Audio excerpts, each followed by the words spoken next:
Magandang hapon. Welcome to my YouTube channel. Inano ko siya ng Ike TV, Sir Ike TV. Okay, ang i-share ko sa inyo ay tungkol sa nirekomendang budget sa Office of the Vice President. Okay. So, nagkaroon naman sila ng dalawang hearing no or budget briefing kung saan yung una umattend si BP Sara. Pero nung pangalawa, that was kasi dinifer yun, di ba? So, in-schedule nila nung September 10.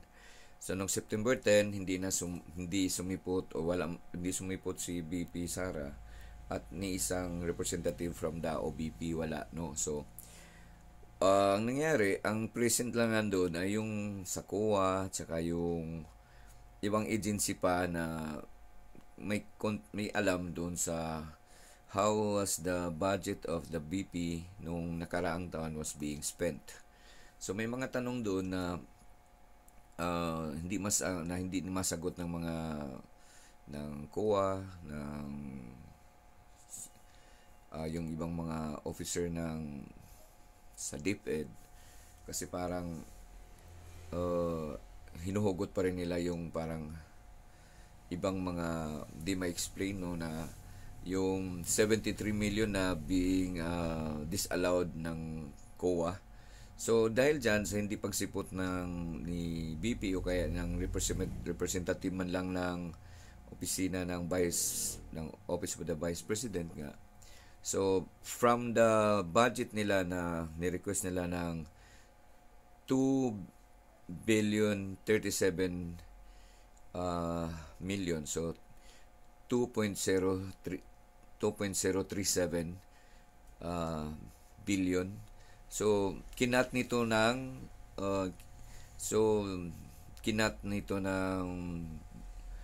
budget appropriation committee na vice chairwoman vice chairman si honorable o congresswoman Stella Kimbo, no?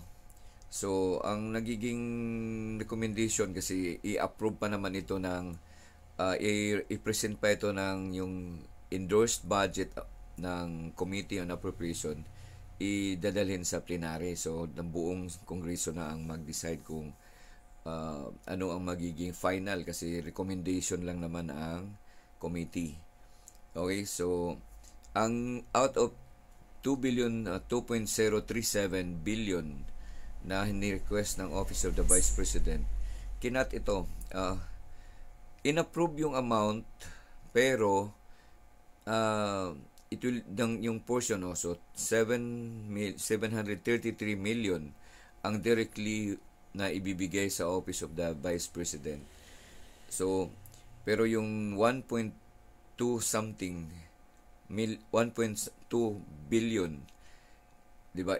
Yung 2.037 billion minusan mo ng 733 million. So 1 billion 200 million something ang kinat nila. Pero ibibigay pa rin nila bilang budget sa Office of the Vice President doon sa mga programa ni BP Sara na magnegosyo taday, ano pa yung ibang mga para sa mga gustong tulungan ng Office of the ng BP, hindi na pahawakan doon directly kay sa Office of the Vice President kundi ibibigay doon sa executive agency na silang mamimigay tulad ng hinati yun so yung 600 million something ibibigay o doon ibigay sa DSWD, tapos yung isang 600 something million ibibigay naman sa Department of Health, no? So doon, pero parang ang pagkakaintindi ko doon sa pagka-explain ni Congresswoman Kimbo, sinabi niya na parang kunyari kung merong si BP Sara gusto magbigay ng anumang tulong doon sa anumang komunidad, ibali sasabihin niya doon sa example sa DSWD na meron siyang gustong bigyan, gamitin yung allotted para sa Office of the Vice President. So, binigay yung kabuhang 2.037 billion pero hindi directly sa kanya ibibigay kundi doon sa itong dalawang executive agency na magbahala kung kanino kung saan gusto ipabigay ng Office of the Vice President. Okay?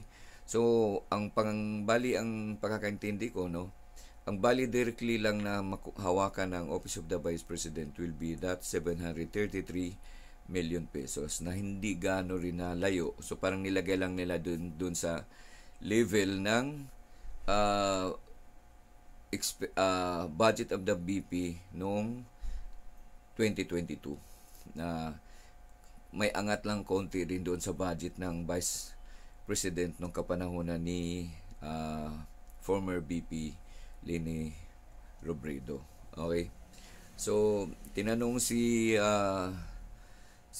Kong Stella Kimbo kung if dumating ba o kung umatin ba noong September 10 si BP Sara, magbago ba o madagdagan ba yung hindi ganun kalaki yung cut ng budget, no?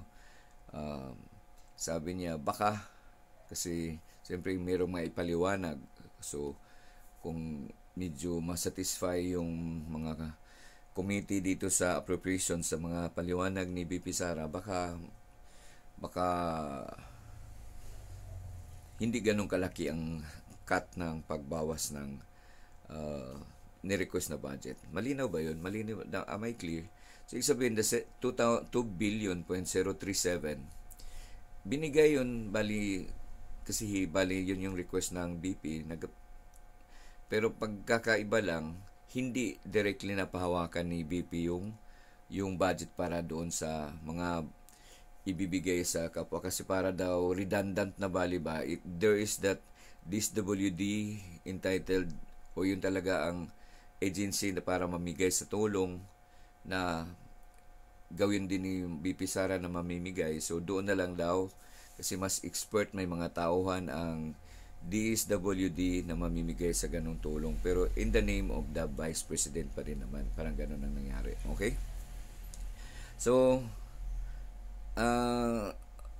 in short, kaya ganun kalaki ang bawas or yung 733 million lang ang i-direct na mabibigay sa Office of the Vice President dahil nga doon sa hindi nagustuhan ng mga congressman yung nagiging pagpakita ni BP Sara nung tinatanong siya nung time na nag-first budget briefing for the Office of the Vice President nung time na yon. So, nung dinifer ngayon, parang sabihin, ini-schedule ulit para pag-usapan yung approval ng budget na yon, hindi umatin si BP Sara. So, nag-decide na itong mga members of the Committee of the Budget Appropriation na ganun na lang ang i-approve nila. So, ulitin, 733 million will be directly given to the Office of the BP. Then, the balance of the 2.037 billion minus the 733, it will be given to the executive agencies nga tulad yung Department of Health and on that of the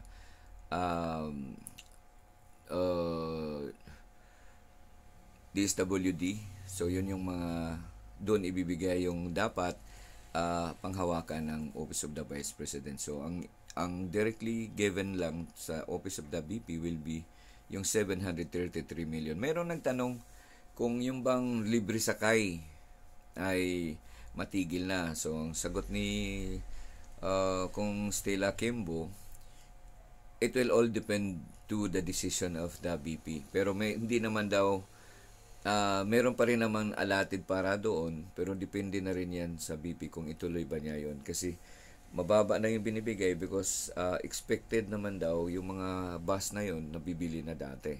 So, ngayon na lang ay maintenance na lang sa gasolina or sa pang minor na lang. So kasi ang bulk doon sa ay yung acquisition doon sa bus o pang iba. Okay? So pakinggan natin yung interview kay Congresswoman Stella Kimbo. So as I was saying, siya yung Vice Chairperson ng Congress Committee on Budget Appropriation. Pakinggan natin. Maraming salamat. Yesterday, the Committee on Appropriations decided to recommend a reduced budget for the Office of the Vice President, and the reduction shall be split by the DSWD AIX program and the DOH MAIFIP program. So ipapaliwanag ko lang po na ang desisyon na ito ay isang committee decision.